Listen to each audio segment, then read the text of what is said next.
1 2 3 chipatani machinzwa 1 after 10 uya ndine jinja ndi junior wema senior iwe Leadmas chibate nabate fonera dilana itso iwe tiara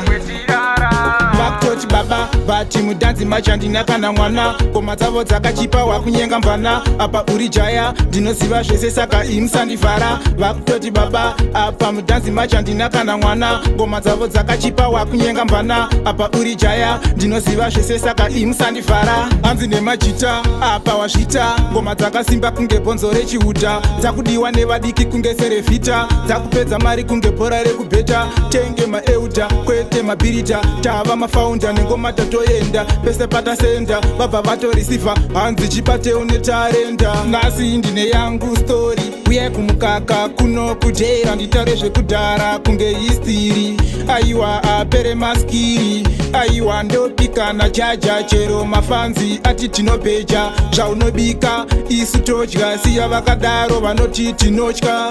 vakutoti baba bati mudanzi machandina kana mwana ngoma dzavo dzakachipa wakunyenga mvana apa uri jaya ndinoziva zvese saka imusandivhara vakutoti baba apa mudanzi machandina kana mwana ngoma dzavo dzakachipa wakunyenga mvana apa uri jaya ndinoziva zvese saka imusandivhara hanzi nemajita apa wazvita ngoma dzakasimba kunge bhonzo rechiuta dzakudiwa nevadiki kunge serevhita dzakupedza mari kunge bhora rekubheta tenge maeuda kwete mabhirita tava mafaunda nengoma tatoenda pese patasenda vabva vatorisivha hanzi chipateo netarenda nhasi ndine yangu stori uye kumukaka kuno kujera nditare zvekudhara kunge histiri aiwa apere maskiri aiwa ndopikana jaja chero mafanzi ati tinobheja zvaunobika isu todya siya vakadaro vanoti tinotya